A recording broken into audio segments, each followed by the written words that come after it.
Então, estudo da lei de Deus, do 8º mandamento, parte 10, sobre os pecados proibidos no 8º mandamento, que é a pergunta 142 do Catecismo Maior. Quais são os pecados proibidos no 8º mandamento?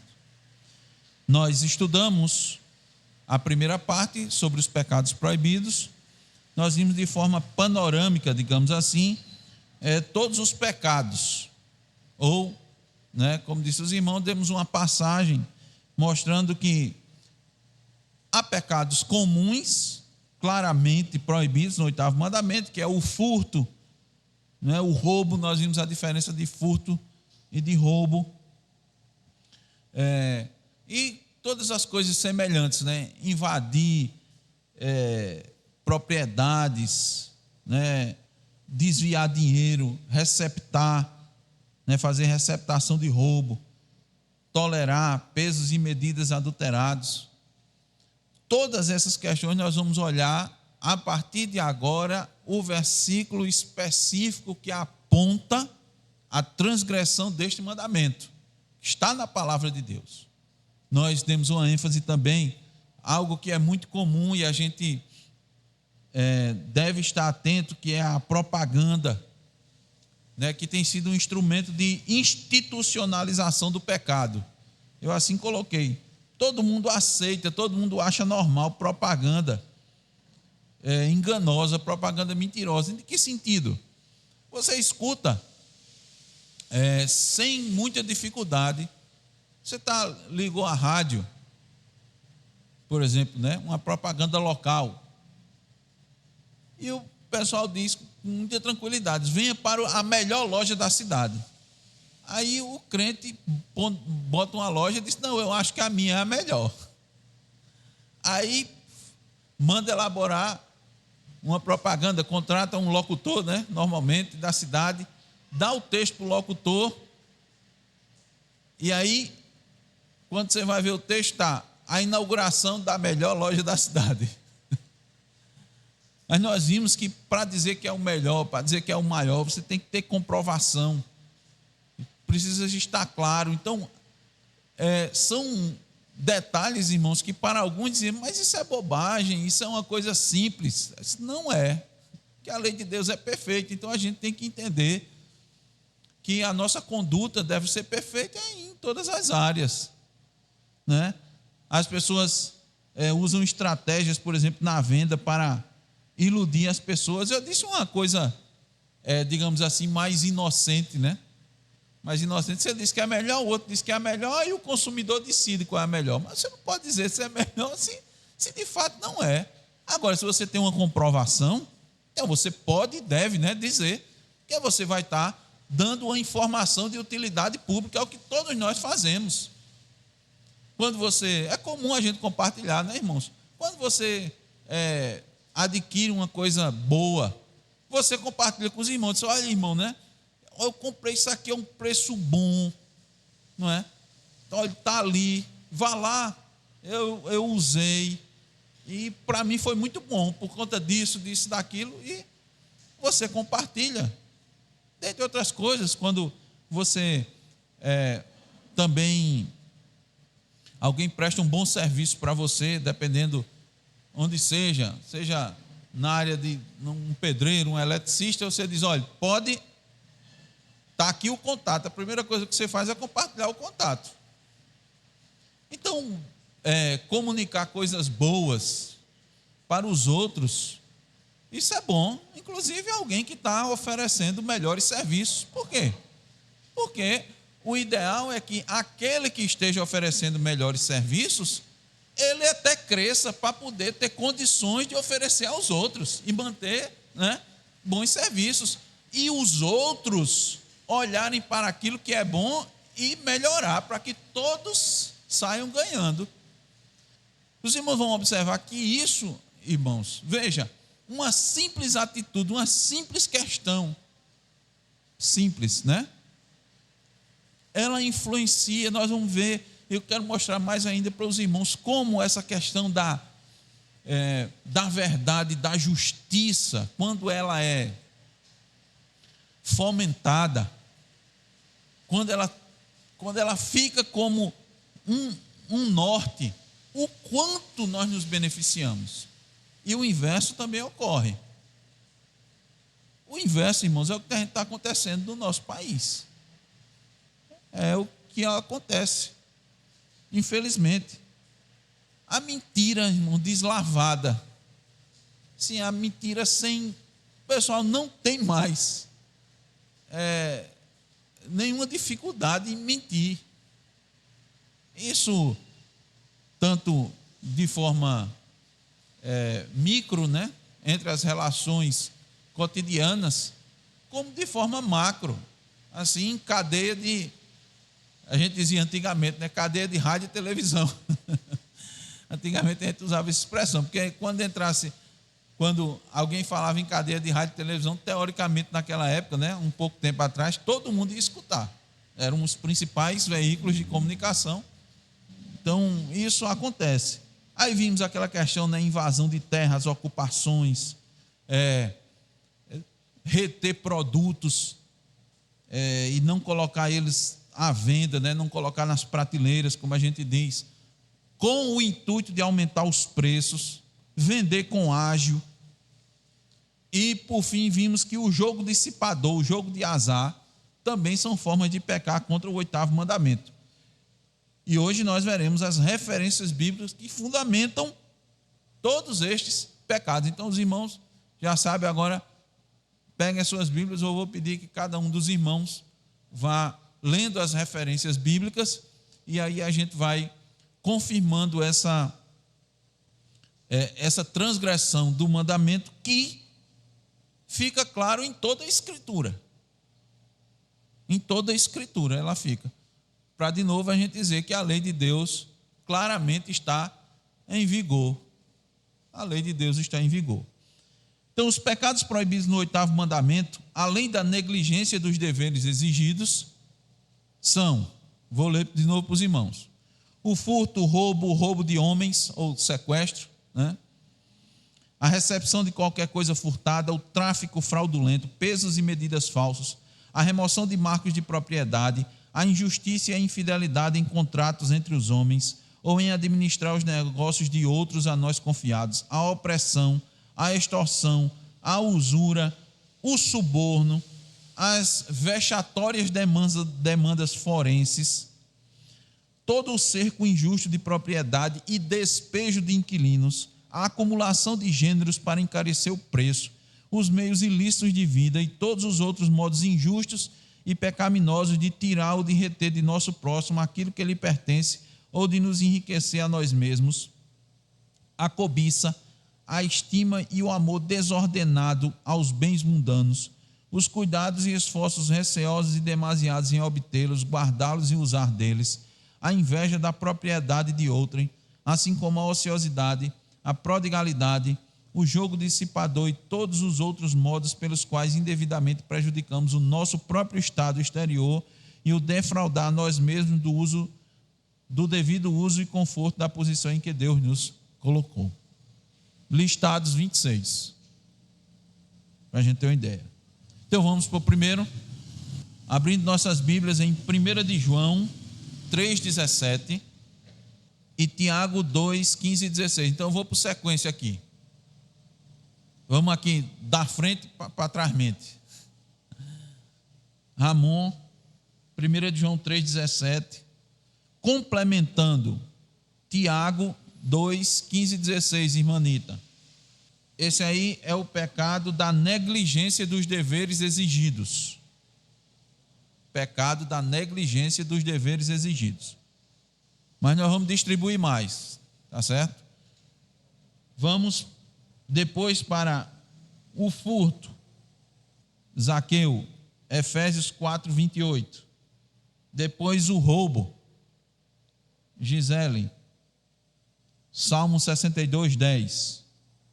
Depois, Rutinha, o quarto. O roubo de homens. 1 Timóteo 1, 10. E Simone, Êxodo 21, 16.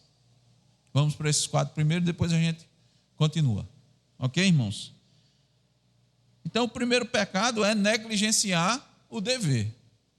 Como nós já estudamos os deveres.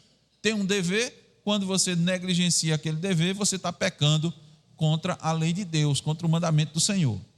Então, 1 de João 3,17. Agora, Tiago 2, 15 e 16. Zaqueu, por que isso é uma quebra do não furtarás?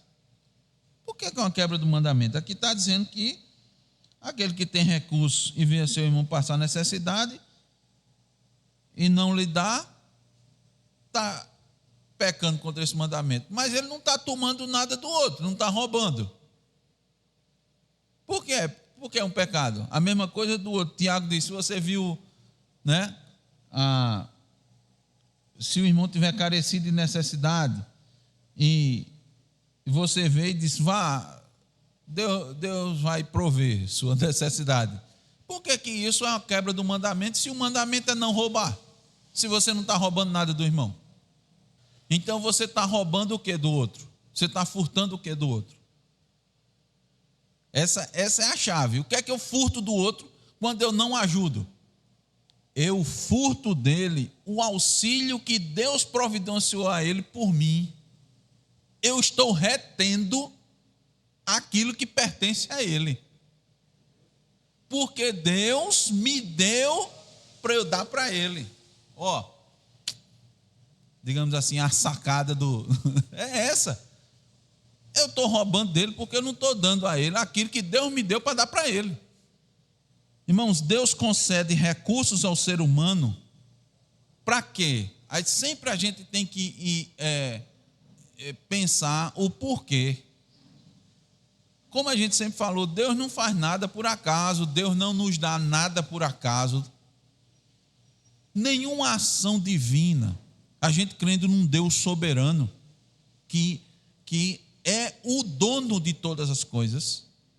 A gente sempre procura repetir aquele salmo: do Senhor é a terra e a sua plenitude, o mundo e tudo que há nele. Não tem nada aqui que não seja de Deus. Ele foi o Criador. E ele não é só o Criador, ele é o soberano. Porque ele podia ter criado e disse assim, e deixado. Não é, pode acontecer quando a gente faz alguma coisa. Vamos supor que os irmãos, alguns são artífices, aqui tem irmãs que são artesãs, né, que estão aprendendo agora a fazer crochê. Eu vou fazer uma manta, não é assim, irmã Anitta? Fazer um suplá. Eu pego, faço e dou. E isso é perfeitamente tranquilo. Deus fez isso, irmãos. Deus fez o mundo, só que ele não deixou o mundo andar assim, sem nenhum controle. Só, olha, está aqui, está feito, está aqui na mão de vocês, e vocês aí toquem para frente, e eu vou ficar aqui só observando. Ó. Eu vou dizer o que é que vocês têm que fazer, como agir, está aqui a minha lei e pronto. Deus não fez isso nunca, irmãos. Tanto é que a primeira coisa que ele fez com Adão foi um pacto, ele fez uma aliança. Ele disse de forma bem clara a Adão: eu sou Deus, eu fiz todas as coisas, está aqui, você vai fazer assim, você vai governar, você vai cuidar, porque isso aqui é meu. Então, quando ele concede, quando ele dá, ele diz o propósito para isso. E nós sabemos que o fim principal do homem é glorificar a Deus. Então, veja como os ensinos, eles se harmonizam perfeitamente. Olha, vou dizer alguma coisa que para alguns é meio forte, né? Mas está na palavra de Deus. Olha, agrada a Deus que alguns dos nossos irmãos sejam pobres. Isso vai muito totalmente contra a teologia da prosperidade. Para quê? Para o exercício da caridade e do amor daqueles que são ricos. Deuteronômio 15:11. Pois nunca deixará de haver pobres na terra. Por isso, eu te ordeno, livremente abrirás a mão para o teu irmão, para o necessitado, para o pobre na tua terra. Agora Deus diz o seguinte: eu sou o Deus do órfão, da viúva e do estrangeiro. Os irmãos sabem que o órfão, a viúva e o estrangeiro são as categorias, ou eram as categorias naquela época, mais vulneráveis da sociedade. Invariavelmente, eles necessitavam de um cuidado especial. E Deus deu a quem a responsabilidade do cuidado especial? Aos irmãos, ao próximo. Livremente abrirás a mão. E como é que Deus fez isso? Para o outro cuidar. Ele disse: eu vou lhe dar. Eu vou colocar na sua mão. Do mesmo jeito que Deus assim, por que é que agrada a Deus? Alguns têm menos necessidade. Porque se tudo é dele, por que é que ele não deu tudo a todo mundo? Pense comigo. Os irmãos sabem, nós falamos de soberania, mas falamos de responsabilidade. Tá? Os irmãos sabem. Alguns não têm mais por falta de sabedoria. Isso acontece. Tá? Isso acontece perfeitamente. Mas Deus está ali, irmãos, e Ele move. O Lázaro, que padecia à porta do rico, era um crente. Aquele é um dos exemplos que a gente tem na Escritura. A gente tem poucos exemplos assim. Por quê? Para que a pessoa não se justifique no erro. Pode observar, irmão, nós temos exemplos de exceção na Escritura. Um deles é esse. Lázaro era pobre e doente, mas era um salvo, um eleito. Foi usado como exemplo. Lá. Nós temos o ex-ladrão da cruz, tinha dois, né? Um não deixou de roubar, mas se arrependeu. É um exemplo de exceção na Escritura. Por que é um exemplo de exceção? Porque ele, em pouco tempo, ele manifestou arrependimento e foi salvo. Pouco tempo antes de morrer. Nós não sabemos precisar, mas poucas horas.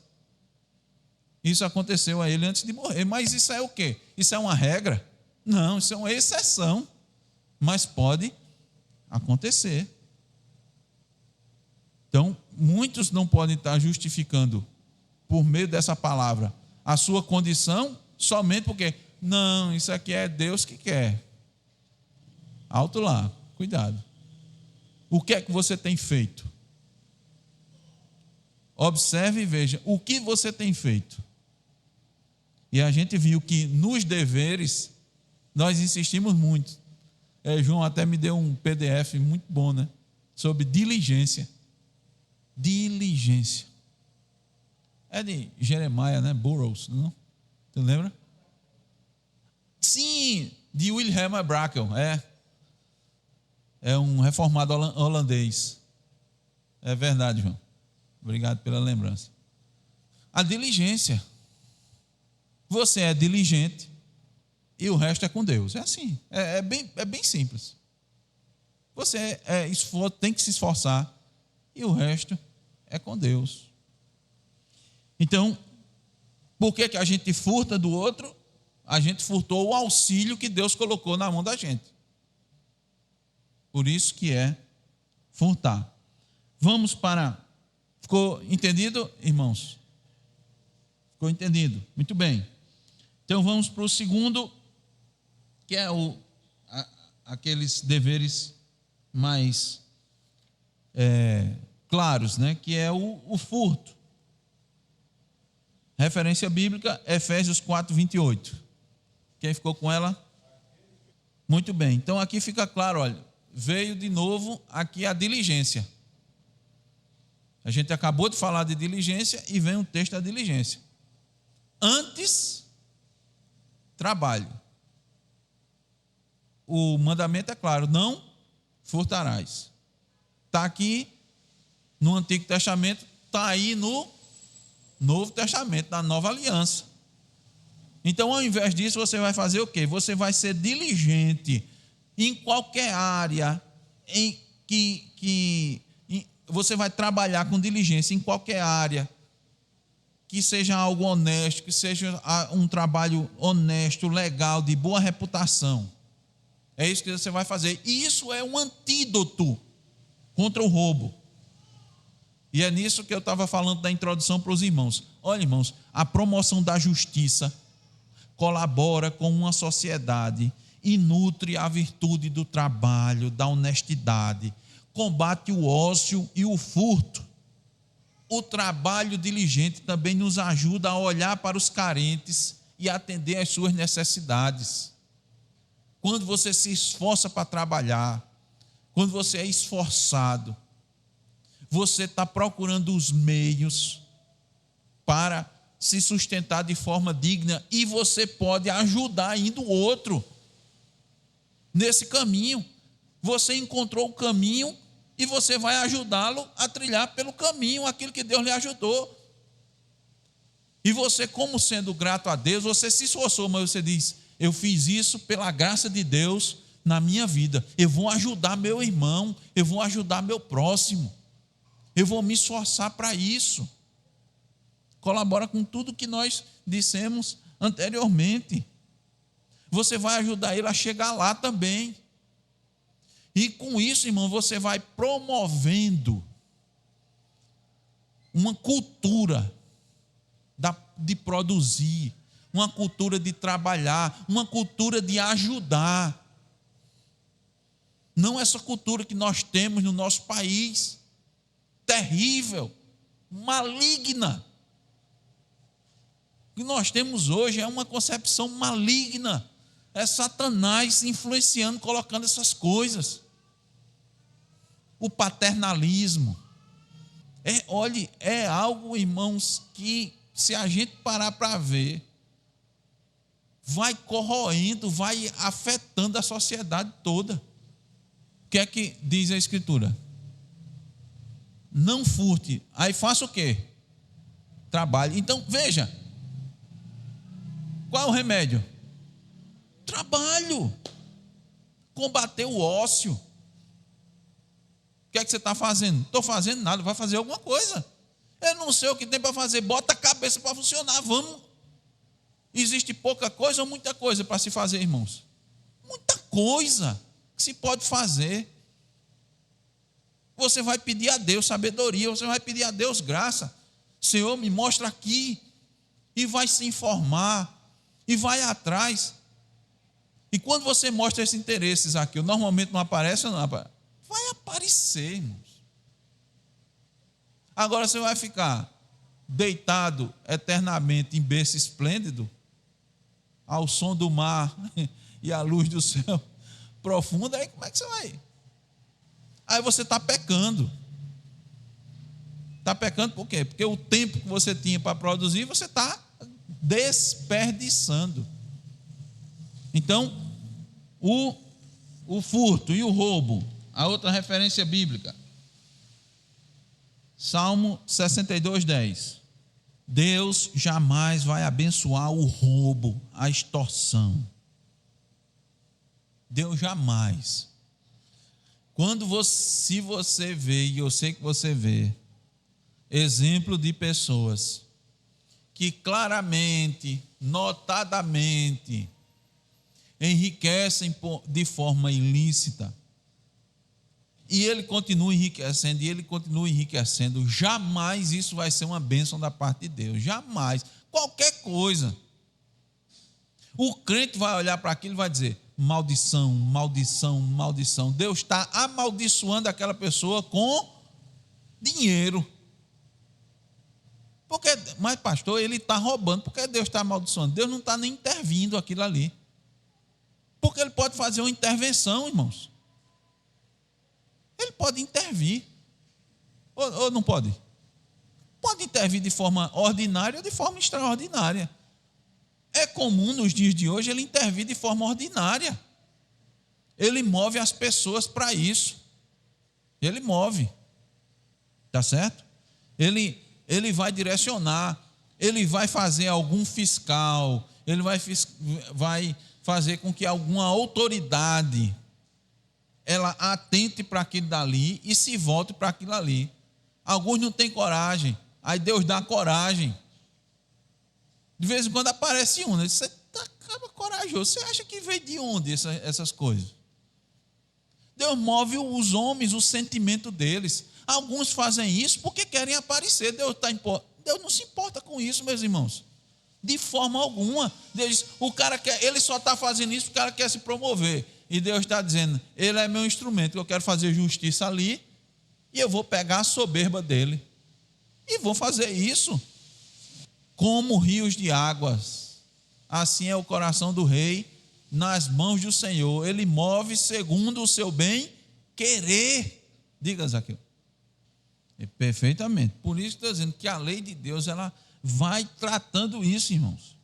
Então veja, o que é mais comum, como o irmão Zaqueu colocou, é quem se beneficia, quem se enriquece de forma ilícita, é passar a se confiar mais ainda nisso daí. Ele vai, porque veio mais fácil, né? Vem fácil. E a gente sabe que normalmente quando vem fácil, também vai fácil, né? Desperdiça, isso fica na vista. E a ilusão que cai é se confiar nessas coisas. Deus deixa aqui muito claro, e eu quero enfatizar para a gente ir para o próximo pecado. O que é que diz aqui? Ó? Presta atenção, não confieis naquilo que extorquis, nem vos vanglorieis na rapina. Muita gente, evidentemente, se vangloria. Rouba, extorque, engana e se vangloria. Agora, vejam o restante do versículo. Se as vossas riquezas prosperam, não ponhais nelas o coração. Aqui não é só para você não se confiar na riqueza de origem lícita, não. É para não se confiar na riqueza de origem lícita também. Essa parte aqui é abrangente. Tá certo? Parece que fica só em uma, mas não. Por quê? Porque a Escritura mostra em todas as outras situações que você jamais pode confiar nisso. Um homem que trabalhou muito,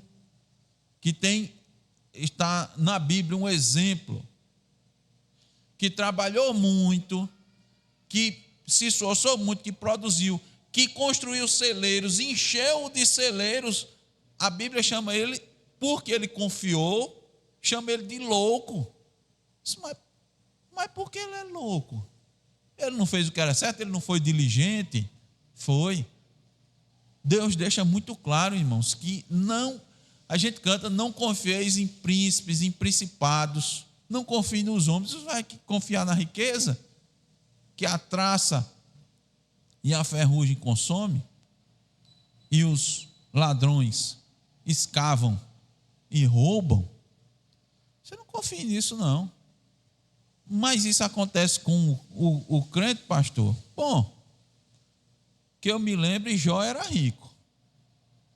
E de um dia para outro ele ficou sem nada. O que fez Jó se sustentar? Confiar no Senhor. O Senhor deu, o Senhor tomou, bendito seja o nome do Senhor. Confiou em bens, não. Na sua situação, ele confiou no Senhor. Então, de forma alguma. O próximo, 1 Timóteo 1,10. Ficou com quem? Ruth. O complemento é Simone, Êxodo 21,16. Que pecado é esse? O roubo de homens. Esse é o roubo de homens. Irmãos, para Deus, o sequestro é crime hediondo.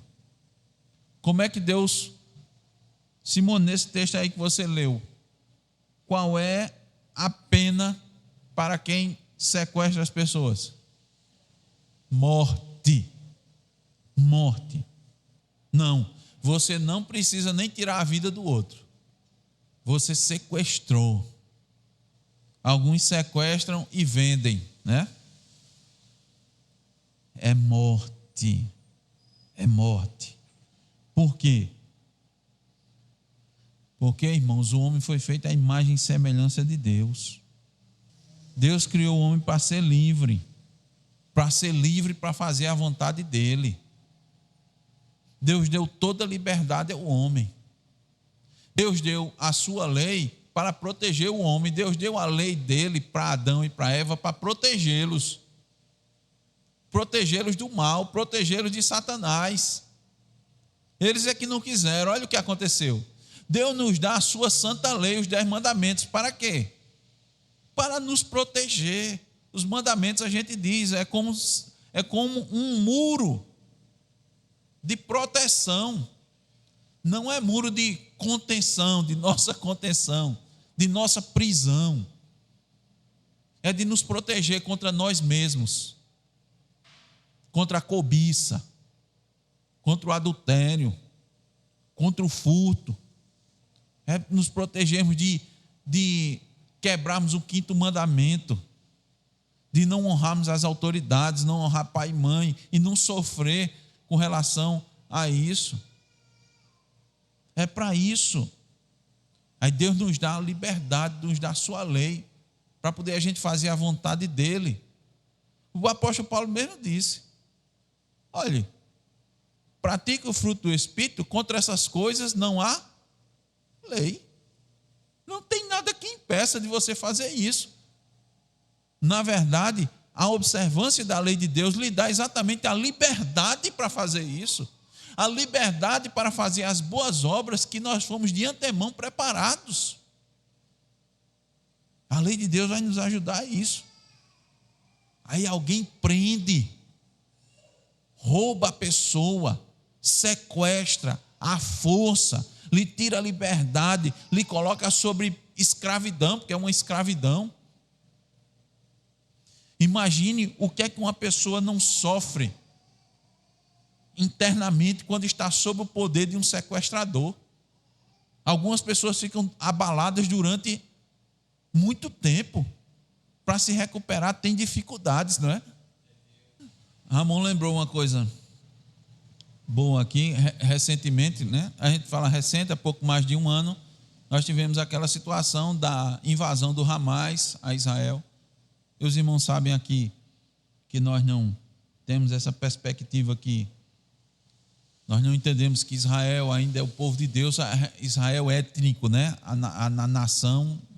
Nós entendemos que povo de Deus são todos aqueles que se arrependem, todos aqueles que receberam deles o poder de serem chamados filhos de Deus, independente de onde seja. Mas nós estamos citando uma situação que se deu lá, não há, irmão, justificativa para aquilo, para começar, não há justificativa para aquilo dali. Uma covardia das maiores. Pensado, coisa de forma pensada, planejada. Pegaram uns jovens, né, numa festa. A pessoa está completamente desprevenida. Não vai passar nunca pela cabeça que vai acontecer aquilo. Massacre de toda ordem aconteceu ali. Não bastasse. Os irmãos sabem que os jornalistas e as pessoas que foram chamadas para ver num local fechado a barbaridade que aconteceu, muitos saíam, não aguentavam, a pessoa não aguentava. Um adulto, que não chamou criança para lá, um adulto, uma pessoa experimentada. Alguns, jornalistas já cobriram guerra, outros já trabalhavam em ações humanitárias, não aguentavam, passaram mal. Não bastasse essa barbárie de matar, sequestraram. Não há, irmão, justificativa para uma coisa dessa, não. Nem há justificativa para alguém defender uma coisa dessa. Não há. Para Deus, só o fato de sequestrar uma pessoa, só o fato de sequestrar, era passivo de pena de morte. Observe o valor que Deus concede à liberdade das pessoas. A liberdade das pessoas é um direito natural. Agora, essa questão de direito natural está sendo questionado à torto e à direito. Por quê? Porque as pessoas querem impor, querem escravizar, querem mandar nos outros. A gente precisa olhar, irmãos, para a lei de Deus e entender que isso está contrário à sua lei. E eu já citei isso para os irmãos e vou dar um pouquinho mais de detalhes aqui, que, por exemplo, na Bíblia não existe a provisão para cadeias, nem como instrumento de punição, nem como meio de reabilitação. Na nossa sociedade a gente tem isso. Cadeia para punir e para reabilitar. Eu pergunto, quantos vão para a cadeia e se reabilitam? Que punição é essa? Que muitos, quando saem da cadeia, voltam a cometer os delitos. Irmãos, na Escritura, a cadeia era um local onde o criminoso era colocado até que se efetivasse o julgamento. Até lá. Quer ver? Abra aí Números 15, 34. Vamos abrir um parênteses e vamos abrir aí, Números 15, 34. Como é, Zaqueu? É isso, exatamente. 15, 34. Pode ler aí, quem encontrou pode ler. Isso. Puseram em guarda é o seguinte, ficou preso, detido. Por quê? Porque Deus ainda não tinha dado todas as leis, Deus não tinha deixado claro toda a sua lei. Então Moisés foi fazer o quê? Consultar o Senhor. Por isso que a gente diz, irmãos, que hoje a gente tem a Escritura e toda a Escritura é útil para o ensino, para a repreensão, para a correção, para a educação na justiça. Que a Bíblia diz isso, porque hoje a revelação está completa. Então a gente vai consultar a palavra de Deus e ela vai dizer aquilo que era para ser feito. Nessa época, Deus não tinha deixado toda a lei, o profeta fazia o quê? Consultava o Senhor. E o que foi que o Senhor disse?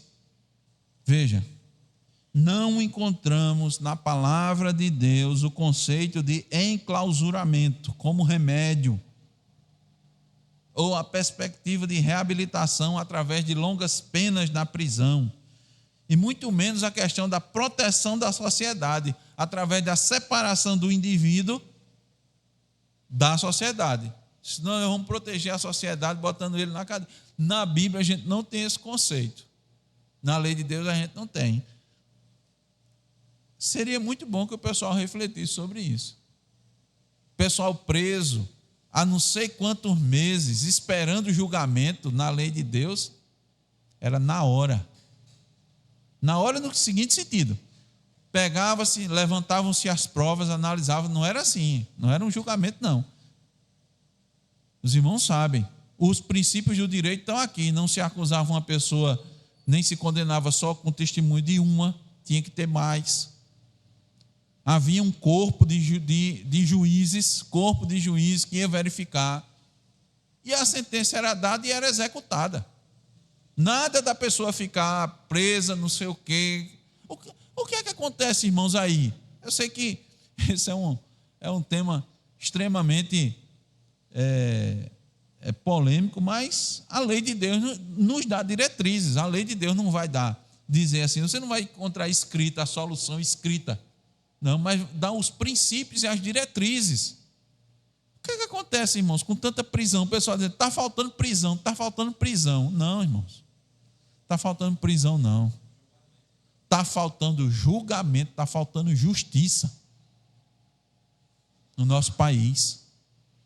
E o judiciário, os irmãos sabem quanto é o peso do judiciário no orçamento da União. É simplesmente aqui no Brasil um absurdo. Em termos percentuais, compare o custo do judiciário do país, do nosso país, com outros países em termos de percentual. É simplesmente um absurdo. E está aí as pessoas, falta justiça, falta julgamento justo. É isso que falta no nosso país. E como é que isso vai se dar? Vai se dar quando mais e mais a sociedade olhar para a lei de Deus e tomar esses princípios da lei de Deus e aplicar no dia a dia. Sim, a gente, na verdade, Ramon está dizendo o seguinte, que se aplicasse hoje os princípios bíblicos, né, no nosso arcabouço jurídico, que o pessoal fosse julgado, ia sobrar prisão. A gente ia ter que procurar dizer, o que é que a gente vai fazer com tanto prédio vazio? Estão presos. Mas da prisão faz o quê? Eles ficam se reabilitando, fica comandando. Não. A primeira coisa era isso, era desestimular o crime. Se aplicasse a lei de Deus, a primeira coisa seria desestimular o crime, porque na lei de Deus, os princípios, eles são claros e mostram que para Deus o crime não compensa. A grande questão é essa. Não compensa. É o que nós temos aqui, os irmãos sabem. Você furtou alguma coisa, você não só devolve o que você furtou, não. Tem uma penalidade para quem rouba.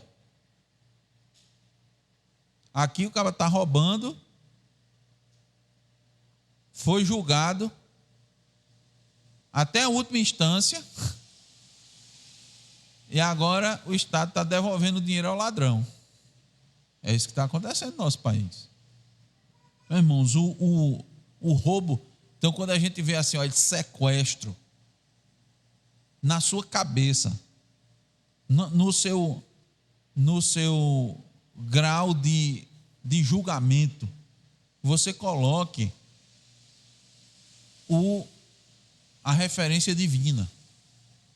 Como é que eu trato o sequestro? Igual Deus deixou escrito na sua palavra.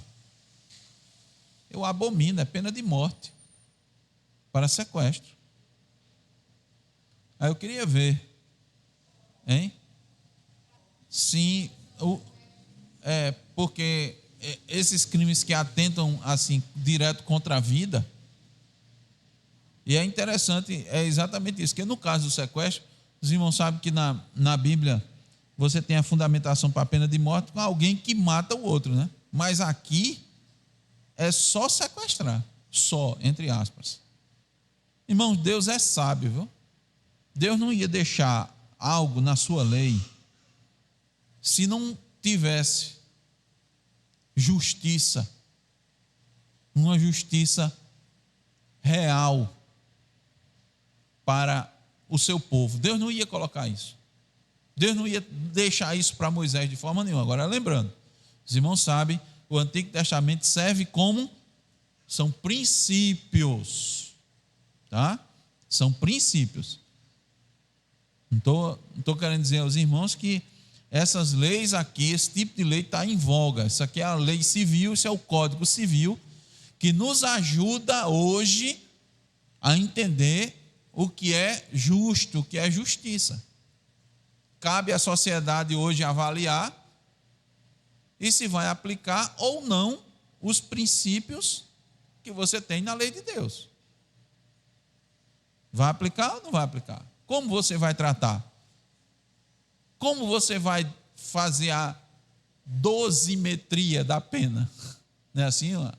Como é que você vai dosar uma pena? Com base em quê? Porque sempre você vai ter, com base em quê? Tem que ter uma referência. Você vai ter que ter uma base, você tem que estabelecer uma base. O que nós estamos dizendo aqui é que a melhor base do mundo está aqui. Você olha para ela, você toma como referência e você aplica nos nossos dias. Vimos até o 4, não foi? Muito bem. Então, os irmãos, anotem aí, na próxima oportunidade, nós vamos continuar, não é, do quinto pecado em diante. Tá certo? Vamos, nesse momento, dar uma parada e depois nós vamos mais adiante e a gente vê, irmãos, o que isso tem a ver com as nossas vidas, para a gente ficar atento. Esse ensino, esse estudo é para nós, para as nossas vidas, para olharmos para nós mesmos e vermos se não estamos pecando contra esse mandamento de alguma maneira, se não estamos furtando, né? Se nós não estamos defraudando. Os irmãos vão ver que o último pecado é interessante, porque é quando você não faz uso daquilo que Deus lhe dá, você está furtando também. Deus é perfeito, irmãos. E Ele nos conhece muito bem. Por isso Ele nos deixa leis tão boas, que nos faz nos aproximar dEle. Por isso que a Bíblia diz que quando o justo governa, o povo se alegra. Mas quando o ímpio sobe no trono, o povo geme. Porque o justo vai olhar para a palavra de Deus.